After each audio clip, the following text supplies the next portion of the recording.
Have you ever noticed that sometimes a time series forecast becomes flat or constant, or wondered what exactly a moving average model is and how it is different from ARIMA? In this video, we will build a real MA model step by step using Python on daily coffee sales data. Now, if I talk about the basics of MA model, so a moving average model, also called MAQ, does not use past values directly. Instead, it models the current value using past forecast error. So that is the difference. And if I talk about the other model, so let's say AR or auto-regressive model, so it uses past values, and this MA, it uses past errors, not the past values. And then ARIMA, we can see in the later tutorial. Now, let's go through the code. First, I'm going to import pandas as PD. I'll make a variable df and then I'll read a CSV file. pd.read CSV, and then my CSV file name is daily coffee sales dot CSV, and I also have a date column that I will parse by passing the parameter parse underscore dates, and then I'll pass the column name, which is date, and I'll also passed one more parameter day first. That means in this date variable the first value is date, so I'll set this as true. Now let us look at the head of this data frame. This is the daily sales of coffee, how much the coffee was sold on this particular day, and we have this data for around 1 year. We can look at that. I'll write it here, df dot shape 365, and this data is on a daily basis. Now we have to set a date as an index. Time series model in stat model expect the date column to be the index, so we set it here. Let's do that. I will write here df dot set underscore index, and then date will be our index column, in place is equal to true. Now I can even show you how it looks. So if I do this df dot head again, and you can see the difference here. Now the date column is in index, and if you type here df dot index, you will get all the dates. There are 365 days here, and if you look here, the frequency, this is given as none, but for time series we have to convert this, or we have to tell the model that whether the data is a daily or weekly or monthly. So let's do that. I will assign it to our data frame itself, df, and then I will call df dot as frequency, and since it is a daily data, I will write here d. Now I've set the frequency as well.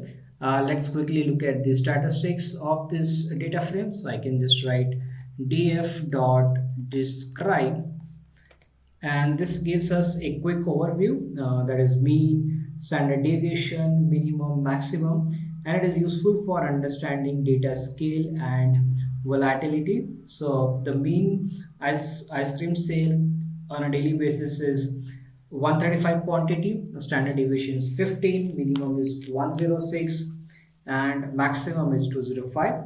We can also look at the chart of this sales, how it goes over a period of 1 year, because we have 365 days of data.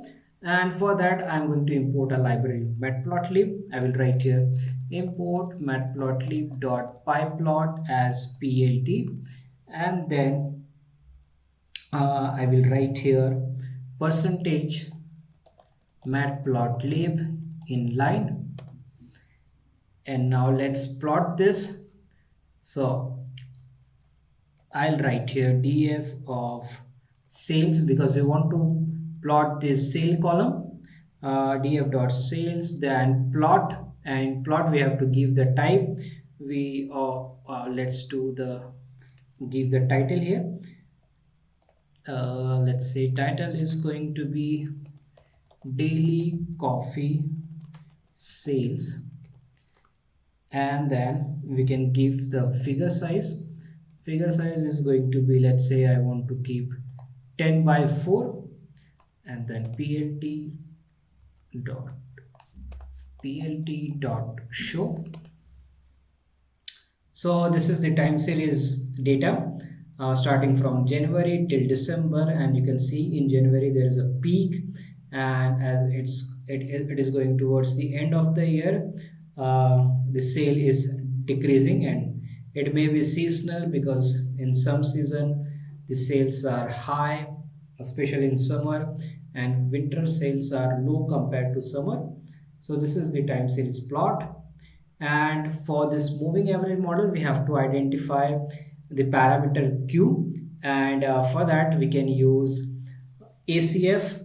So let's plot that, and for that I will import from Statsmodels dot graphics dot TSA plots, import plot underscore ACF, and now let's plot it. I will call this plot underscore ACF. Inside this I will pass the data frame and the column sales here, and then I will pass the parameter lags is equal to 30, and then plt dot show. So this is a very important step. For MA models, we use the ACF plot to choose the value of Q, and let me plot it first.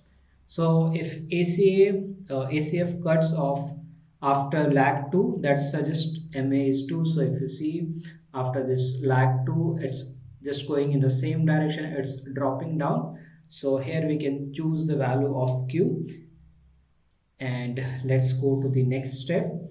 We also need to check whether the data is stationary or not. If not, then we'll have to make it stationary.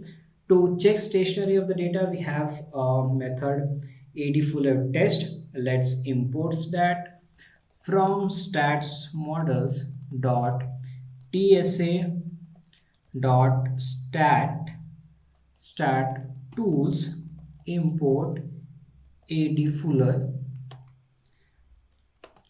Now I will make a variable result underscore ADF, and then I will call this AD fuller test on our column sales,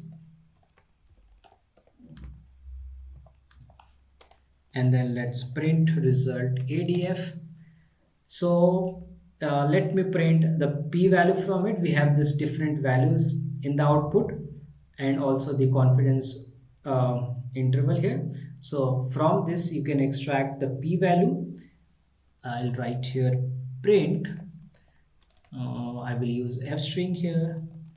P value is, and then result ADF of 1.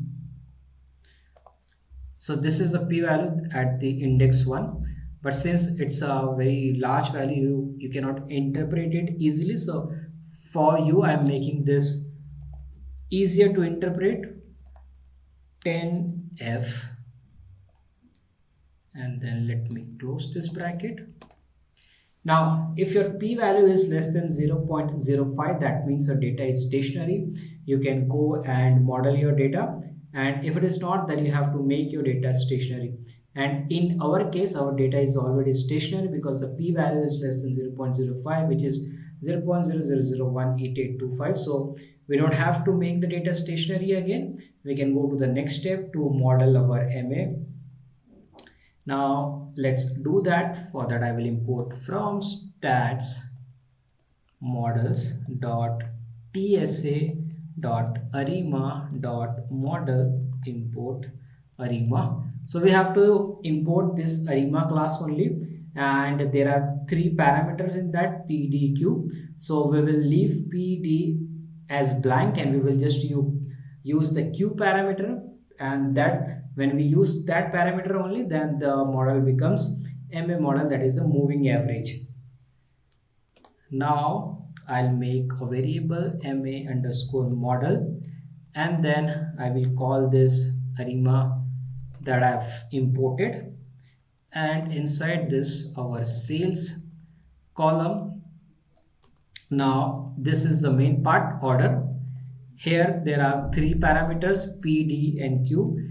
P we will keep 0, d also 0, and then q, which is for moving average, and we will set this as 2 because we can see that after this lag 2 it is cutting off, so we can take the number here as 2. Now let's print that. I'll put one more square bracket first. Ma underscore result is equal to ma underscore model dot fit. So here we have defined the parameter, and now we are fitting the model. Let me execute the code, and now let's print this. You can print the summary of this, ma underscore result dot summary. Now this is a summary of the model. You will get the number of observation, that is the total sample, which is 365. Log likelihood, AIC and BIC value, these are the criteria that we use for model selection. So these values should be as low as possible, and you can select anyone, either AIC or BIC, and then we can go to the next step. So we have fit the model, and now we can do the model diagnostic, and for that also we can make a plot. I will write here ma underscore result dot plot underscore diagnostic. Spelling, yeah, it's correct, diagnostic. Figure size is equal to, let's say it's 10 by 6, and then plt dot show. So this plot help us to check residual normality, whether the residuals are normal or not, autocorrelation, heteroscedasticity. Let me plot it. Now a good moving average model will have white noise residuals. So you can see that this is going on the straight line, but some of the points they are going away from this straight line. So these are the quantiles. This is nothing but a correlogram, and this is the normal QQ plot. And here also you will see these are close to the line or the mean value of 0. Now let's do the forecasting. Let's say we want to forecast for the next 7 days. How you can do that? So I'll make a variable forecast underscore steps, and you can define any number here. If you want to forecast for 10, 15 or 30 days, you can define that number here, and then I will make a variable forecast, and from our ma result I will call the function forecast, and inside this the first parameter is steps, or the only parameter that we are going to use, forecast steps. Let's print that. So these are the forecast for the next 7 days, and you can see that from 0101 from January onwards, all the next value seems to be constant, and that is how the moving average model behaves. You will see the next forecast as a constant, and you can even also plot this actual versus forecast, and for that I can just write here plt dot figure, then fixed size is equal to, let's say, 10 by 4, and then plt dot plot df dot, we are going to plot this actuals here, that is the actual sale, and I will label this as actual ice cream sales. Then plt dot plot, for from this forecast we will plot the index, and then from forecast we will plot the values. So index we have date and the values are the actual forecasted number, and then we will provide a label, not lambda. Label is equal to forecasted ice cream sales, and then we'll pass one parameter color. So this line will be in red color, and then plt dot show. So here you can see this is the actual values of the ice cream sales, and the one that you see in red is the forecasted one. So we can say that in the month of January the sale will go a little down, because you can see the direction here, it is going downwards. So why you want to use moving average forecast model, or why you see that these values become constant? So this happens because ma models rely on the past error. So you see all these values are constant because the values are, they rely on the past errors, and future errors are assumed to be zero. That's why ma is best for short term forecasting or noise modeling, stationary series. So if I do the final wrap up, so today we learned what a moving average model is, how it differs from AR and ARIMA, how to identify MA order using ACF, how to build and forecast using a pure MA model in Python. And in the next video, we'll move on to ARIMA. I hope you enjoyed this video. If you like my video, you can subscribe to my channel. Thank you for watching.